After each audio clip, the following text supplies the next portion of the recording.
Bonjour les amis et bienvenue sur EG Investi. Bon alors je sais, hein, c'est pas super comme nom, mais il restait plus que celui-là. Puis après tout, c'est pas si mal que ça. Voilà. Alors bienvenue sur cette première vidéo qui est le premier pas à faire en termes d'investissement. J'ai bien dit investissement. Mais avant toute chose, avant de commencer, afin de soutenir la chaîne, je vous serais reconnaissant de vous abonner juste là en bas. Je vais mettre un petit lien par là. Et de vous abonner, d'activer la petite cloche des notifications, d'y mettre un petit pouce bleu et d'échanger avec moi sur les commentaires. Voilà. Alors déjà, pour commencer, je ne suis pas un professionnel du placement financier. Donc, administrativement, juridiquement, je ne peux pas vous donner de conseils. Donc, ce sont des conseils que je vais m'appliquer pour moi-même. Voilà. Je vais vous dire ce que je vais faire pour placer mon argent et pour le faire fructifier. Car de l'épargne qui n'est pas placée, c'est de l'épargne qui se dévalue. Donc vous perdez de l'argent lorsque vous le laissez sur vos comptes courants ou même sur le livret A, vu le tout petit taux d'intérêt que cela représente. Voilà. Donc, cette chaîne a pour but de parler de tout ce qui est placement financier, économie, bourse, trading et scalping et pourquoi pas des crypto-monnaies. Voilà. Donc, vous allez voir, je vais vous faire des vidéos. Je vais mettre aussi ma méthode de trading en fonction des différentes unités de temps. Alors tout ça pour les novices c'est un petit peu compliqué, mais vous allez voir, on va faire du moyen terme, du long terme et du très court terme, d'où le terme de scalping, pour ceux qui ne connaissent pas. Voilà. Je vais vous montrer mes indicateurs et sur quoi, sur quel actif je ferai du trading.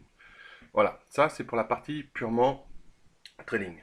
Mais là, aujourd'hui, c'est le premier pas. Et le premier pas, c'est placer notre épargne. Et pour ça, alors là, je ne vais pas vous faire rêver, hein, j'en suis conscient. La première des choses, c'est d'avoir un emploi. Pourquoi? Parce qu'un emploi, c'est un revenu fixe. Vous pouvez faire face à l'ensemble de vos frais, mais vous pouvez aussi épargner un tout petit peu. Alors 100 euros, 50 euros, 200 euros, peu importe, chacun en fonction de ses capacités. Le but du jeu, c'est que d'automatiser quasiment cela. Et comment on va faire?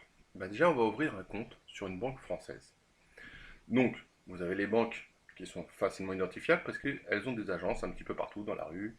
Et à chaque coin de rue, vous en trouvez une. La BNP, le Crédit Agricole, la Société Générale, et j'en passe et des meilleurs. Nous, on va faire un placement sur le long terme. Alors ça fait pas rêver le long terme, hein. On pense tous au loup de Wall Street avec DiCaprio. Appuyer sur des petits boutons et devenir riche. Non, ça reste le film. C'était possible il y a les années 80. Puis, je ne sais pas si vous vous rappelez de la fin, ça se termine pas très bien pour lui non plus. Donc, le but du jeu, c'est gérer son capital comme un bon père de famille. Donc déjà, on ne va pas placer l'argent dont on a besoin chaque jour. On ne va pas placer l'argent dont on a besoin pour les études du petit. On ne va pas placer l'argent dont on a besoin pour faire les courses. On ne va pas placer l'argent dont on a besoin pour payer son loyer à la fin du mois. Ça, c'est vraiment, on va placer que notre petite épargne mensuelle. Donc on va attendre d'avoir une petite épargne un peu plus importante. Donc on va placer notre argent dans une banque française et de préférence dans une banque en ligne. Pourquoi? Car les frais sont moindres. Et comme c'est un placement sur le long terme, bah, vous verrez que à la fin, quand même, ça fait un certain montant. Un montant qu'il vaut mieux que nous ayons pour nous, que la banque en commission et en frais de garde. Voilà. Donc, on va ouvrir un compte courant afin de pouvoir ouvrir un PEA. Pourquoi un PEA? Parce que tout simplement, on bénéficie d'une fiscalité allégée. Et cette fiscalité, elle est allégée au bout de la 6e année. D'ailleurs, je vais vous mettre un tableau là de suite. Donc voici ce petit tableau. Je vais vous le laisser suffisamment longtemps pour que vous puissiez le lire complètement, donc que vous puissiez faire pause. Et ce qui nous intéresse notamment, c'est à partir de la 6e année. Là, on voit qu'on a une exonération du taux d'imposition. On ne paiera que les prélèvements sociaux qui s'élèvent à hauteur de 17,2%. Ça nous fait donc une réduction de 12,8%. Je vous répète, c'est un placement sur le long terme. Donc 12,8 à la fin, sur de nombreuses années, ça fait quand même quelque chose d'important. Et c'est d'autant plus d'argent qui ira au fond de nos poches, pour pas dire au fond de nos fouilles. Voilà, ça c'est dit, c'est fait. On revient à nos moutons. Donc voilà, vous avez vu les avantages d'un PEA. Donc la première étape, c'est avoir un job, épargner un tout petit peu, ouvrir un compte dans une banque en ligne, de préférence, bien sûr, pour les frais, comme je vous l'aurais dit, et ouvrir un PEA. Pareil, pour payer moins d'impôts. Donc comme j'ai dit, c'est un placement à long terme, donc au-delà des 6 premières années. On va aller bien au-delà. Ça va servir à notre retraite, aux études du petit, comme je disais tout à l'heure, mais quand il sera grand le petit, ou de la petite, hein, excusez-moi, peu importe. Ça va servir au code coup dur et pour plus tard, pour compléter le revenu qu'on aura lorsqu'on sera à la retraite, par exemple, ou en cas de besoin, en cas de nécessité. Mais il faut le garder minimum 6 ans pour avoir cette exonération d'impôt. Voilà. Donc c'est un placement à long terme. Et qu'est-ce qu'on va faire? Notre petite épargne, je vous ai dit, les 100, les 50 ou les 200 euros en fonction des individus et de leur capacité, on va le placer automatiquement. Tous les 10 ans, on va faire un virement. Tous les mois, pardon, excusez-moi, on va faire un virement sur ce compte. Et on va placer ça dans un ETF. Alors, déjà, un ETF, c'est quoi? Un ETF, c'est un tracker. Un tracker, ça suit un indice. Il y a des indices sur le vin, sur le Bordeaux, des indices sur l'indice du Nasdaq, l'indice du SP 500 qui est l'indice industriel américain, l'indice sur le CAC 40, l'indice sur le DAX, l'indice sur l'IBEX pour les Espagnols, l'indice sur le Nikkei pour les Japonais, enfin, toutes sortes d'indices. Voilà. Nous, ce qui nous intéresse, c'est que cet ETF soit éligible à notre PEA. Et là, ça se complique un petit peu. Alors nous, on va investir dans un actif qui est un ETF, mais un ETF de synthèse, parce qu'il doit être éligible au PEA. Donc justement, quelles sont les conditions pour que ce dernier soit éligible au PEA? Je vais vous mettre un autre petit tableau. Je vais vous le laisser pour que vous puissiez faire un arrêt sur image. Et on va voir ça de suite. Donc voici la définition d'un PEA. Nous, il y a deux phrases qui nous intéressent. La première, c'est le plafond des dépôts est fixé à 150 000 euros. Si j'avais 150 000 euros, je pense que je ne serais pas en train de me poser la question de comment placer mon argent. Et vous, je pense que vous ne seriez pas là en train de regarder cette vidéo. Mais bon, on va y arriver. Tranquille. La seconde phrase qui nous intéresse pour le moment, c'est les fonds sont obligatoirement investis à minima à 75% en titres d'entreprise cotée à l'Union européenne. Voilà. Et là, ça nous permet de voir qu'il y a peut-être des possibilités de passer outre cette phrase. Alors un ETF, c'est émis par des fonds. Et ces fonds, ils investissent plus de 75% dans des entreprises européennes. Donc ça leur permet de proposer d'autres produits à leurs clients. Des produits qui ne seraient normalement pas éligibles au PEA. Mais comme ils investissent plus de 75%, ils peuvent présenter un ETF, donc un tracker qui suit un indice et qui réplique les performances de cet indice. Un indice américain, par exemple le SP 500 ou le Nasdaq, ou le Nikkei au Japon ou en Asie. Donc, et ça, c'est ce qui nous intéresse. Donc l'indice que moi j'ai choisi pour mon épargne, c'est le SP 500. Qu'est-ce que le SP 500? C'est l'indice américain industriel sur les 500 meilleures entreprises. Voilà. Pourquoi celui-ci? Parce qu'il est beaucoup plus dynamique. Ça va booster notre économie, notre épargne, notre placement. Parce que si on compare ça au CAC 40, le CAC 40, il est tout mou, c'est un petit vieillard dans ses pantoufles et il ne bouge pas. Le DAX, lui, c'est l'indice européen le plus dynamique. Mais malgré tout, par rapport au SP 500, il n'est pas très dynamique. Voilà. Après, vous avez des indices comme le Nasdaq qui, eux, sont trop volatiles. Et c'est trop risqué. Nous, on gère ça comme un bon père de famille. Donc, on ne peut pas miser l'argent de la famille sur quelque chose qui est trop volatile. Les GAFA, par exemple, les fameux Google, Apple et compagnie, on ne sait pas. Un jour, ils vont être soumis à des impôts. Ils représentent, en valorisation par rapport au Nasdaq, ils représentent une valorisation telle que la moindre loi, la moindre chose, la moindre circonstance fait que c'est notre économie qui va en pâtir. Nos économies. Et ça, on ne veut surtout pas. Voilà. Donc, le SP 500, par rapport au Nasdaq, par rapport à d'autres, c'est sûr, c'est assez serein. Et ça booste notre économie par rapport à notre bon vieux pantouflard du CAC 40 que ici on parle tout le temps, mais en fait, c'est juste papy et la camomille dans ses pantoufles. Ou le DAX est très bien, mais on va voir plus tard dans les autres vidéos, on s'en servira surtout pour faire de l'intraday ou du scalping, on verra ça. Mais plus du trading. Là, on parle d'investissement et de placement. On a dit 20 ans, on va pas faire les 120 ans comme on a eu tout à l'heure. Hein.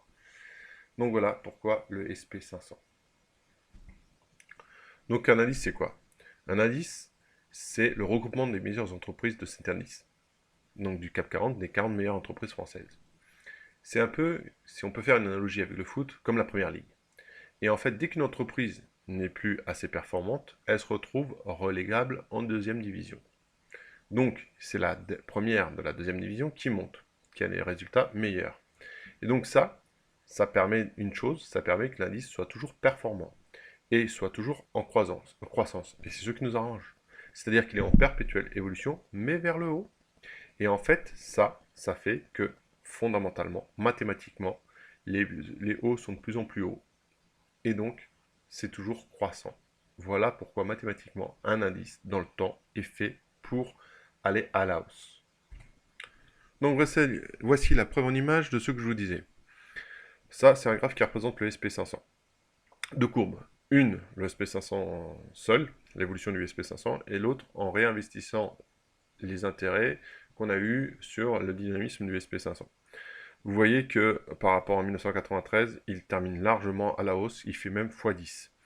On peut noter quand même qu'il y a eu deux accidents, juste après 2000, la crise d'Internet, la bulle d'Internet, et en 2008, la crise des subprimes. Mais quoi qu'il arrive, on s'aperçoit que finalement, sur le long terme, on est largement au-dessus qu'au départ. On est largement à la hausse.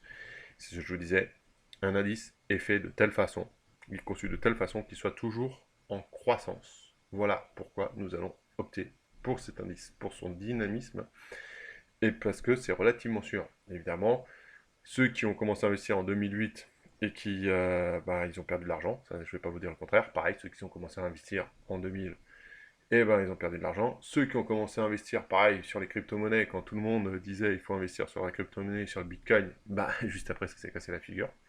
Voilà. Donc, mais au final, on prend l'exemple du bitcoin, 53 000 $. Voilà. Aujourd'hui, hein, il était à 17 000, il s'est cassé la figure à 3 000, maintenant 53 000 $. Donc il faut bien comprendre qu'un indice, je parle bien de l'indice, hein, pas du bitcoin, est fait de telle façon que mathématiquement, il sera toujours à la hausse. Voilà. Donc, un autre petit graphe, vite fait. Ça, c'est un graphe qui vous dit quoi? Que si vous avez placé 1 dollar en 1900, aujourd'hui, il vous vaudrait 12 877. Ouais, ça, c'est sans parler des impôts. En fait, il vous aurait rapporté 4 367. Ça veut dire quoi? Qu'il faut absolument placer votre épargne. L'investir, je le répète. Il faut vraiment l'investir. De l'argent qui n'est pas placé, c'est de l'argent qui se détruit. Vous inquiétez pas, je suis pas en train de vous dire qu'on va laisser notre argent être investi durant 120 ans et qu'on n'en profitera jamais. Non, non, non, quand on sera poussière, ça ne servira à rien. Non, non, c'est juste pour vous démontrer qu'il faut vraiment placer notre épargne pour pas qu'elle se détruise. C'est tout. Voilà, il se passe rien, vous allez pouvoir en profiter. On a dit juste 20 ans, qui est déjà longtemps, mais c'est pour nos vieux jours. Ouais, je sais, j'ai déjà des cheveux blancs, j'ai vu. Dans quel ETF nous allons investir? Nous, on veut encore une dernière caractéristique, c'est que cet ETF soit capitalisant, c'est-à-dire qu'il réinvestisse de façon automatique les intérêts. Et donc pour ça, j'ai choisi cet ETF. C'est mon choix. Vous n'êtes pas obligé de le suivre. Si vous en trouvez un meilleur, vous le prenez, vous faites ce que vous voulez. Moi, j'ai pris donc un ETF qui réplique l'indice du SP500, qui soit éligible au PEA et qui soit capitalisant, c'est-à-dire qui réinvestit les intérêts. Voilà. Donc je vais vous montrer maintenant lequel. Pareil, vous pouvez faire pause. Comme ça, vous prenez les références et vous pouvez investir sur le même si vous le souhaitez. Alors, quel est cet ETF? On y va, je vais vous le montrer dessus.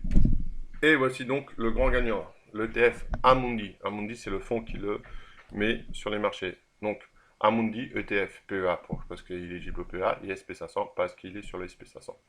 La référence à retenir, alors excusez-moi pour la prononciation, c'est le code INSIN ou INSIN ou comme vous voulez. C'est le FR 00 134 122 85. Vous tapez ça sur n'importe quel courtier en ligne, sur votre banque en ligne, vous retombez sur ce produit. Donc voilà, c'est sur cet ETF dans lequel je vais mettre mon épargne afin d'investir sur le long terme. Je répète, le but c'est le moment venu avoir un capital bien plus important que celui du départ afin de profiter de la vie un petit peu, d'assurer mes vieux jours, de payer les cours du petit, d'avoir le cabriolet dont je rêve, d'avoir la maison dont je rêve, ou peut-être tout simplement de pouvoir profiter avec madame de belles vacances. Voilà, le fait est, c'est que quoi qu'il en soit, je ne crois pas qu'on aura une bonne retraite comme nos anciens ont connu. Je ne crois pas que les temps qui s'annoncent vont être beaucoup plus faciles, hein. Il n'y a qu'à voir l'histoire des gilets jaunes. Donc, aide-toi et le bon Dieu t'aidera, et je pense que ça commence par là. Donc voilà, on va prendre qu'une partie de notre épargne, on va l'investir là. Et ça, c'est de l'investissement, c'est pas de la spéculation. L'investissement, c'est sur le très très long terme, et on espère que tout cela va progresser. Je vous le répète, un ETF, ça suit un indice à la hausse comme à la baisse. Donc il y a des fois, vous allez avoir des petites frayeurs, mais rien à voir avec la bourse, hein, c'est rien de comparable. C'est pas la panique à bord. Il faut bien comprendre que pour gagner, eh ben, il faut prendre des risques. C'est bien pour ça que ceux qui investissent dans le livret A, ils ne prennent pas de risques et ils perdent de l'argent. Voilà. Donc, si vous êtes consciencieux, c'est-à-dire si vous êtes conscient du danger de la déflation, de votre pouvoir d'achat, de votre perte de pouvoir d'achat, pardon, que les temps qui s'annoncent vont pas forcément être super pour tout le monde, et ben, il faut faire le petit écureuil. Et ça, c'est faire le petit écureuil de façon pragmatique et dynamiser notre épargne, donc notre placement, donc notre capital, et améliorer notre quotidien qui s'annonce pour le futur. Si je résume, on a un petit peu d'épargne. On prend la moitié de cette épargne, on va le placer. On va le placer où? Dans une banque en ligne qui a une certaine notoriété, qui est connue, qui a des reins solides. Pour pas la nommer, moi ça va être Boursorama, j'ai déjà un compte courant chez Boursorama, mais il y a ING, il y a Bourse Direct. Voilà, moi je fais, enfin c'est de la publicité, mais je suis pas sponsorisé, je suis pas payé pour vous dire ça ou quoi que ce soit. Moi c'est ce que je vais faire. Boursorama, je crois que la moins chère c'est Bourse Direct, mais moi je suis chez Boursorama, c'est plus pratique pour échanger de l'argent de mon compte courant à mon PEA, donc ça sera beaucoup plus facile, beaucoup plus rapide, beaucoup plus pratique. Voilà. Et un seul interlocuteur aussi, en cas de problème, c'est toujours mieux. Donc, une banque en ligne dans laquelle on ouvre un PEA, sur lequel on va mettre un ETF éligible à ce PEA, et on va prendre un ETF qui est dynamisant. Donc le PF Amundi que je vous ai montré tout à l'heure, afin de booster notre capital. Ça y est, on est à la fin de cette première vidéo. J'espère qu'elle vous a plu. J'ai essayé d'être tout au long explicite, de ne pas rentrer trop dans les détails, et cependant d'expliquer suffisamment pour que tout le monde comprenne. Je pense que c'est le premier placement à faire, sincèrement. C'est pour ça que moi je l'ai fait. Et c'est pour ça que je vais continuer à le faire de façon mensuelle, comme expliqué. Et je vous donne rendez-vous aux prochaines vidéos sur plus du trading, sur la méthodologie, sur la psychologie du trading surtout, très très important. Et sur les bases du trading, évidemment. Alors, vous allez voir, hein, je suis assez direct. Hein. Je vais pas, comme un petit peu cette vidéo, je vais pas m'éterniser sur toutes les figures chartistes qu'il peut y avoir, sur toutes les bougies annonciatrices de changement de tendance. Non. On va prendre des bases, on va aller prendre les plus efficaces. Et tout ça, de toute manière, c'est comme la cuisine. Chacun a sa petite recette, chacun y met ses petits ingrédients, d'un côté comme de l'autre. On le fait à notre goût. Mais le plus important, vous allez voir, ce sont les choses de base, la psychologie. Et ça, c'est très dur la psychologie. Mais on va y arriver, le but est là. Je vais vous donner ma méthodologie. Vous l'affinerez en fonction des différentes personnalités, des différents profils. Et vous allez voir, ça va être super. C'est vraiment passionnant. Juste une petite chose, s'il vous plaît. Abonnez-vous, réagissez dans les commentaires et activez la petite cloche. Ciao, ciao les amis.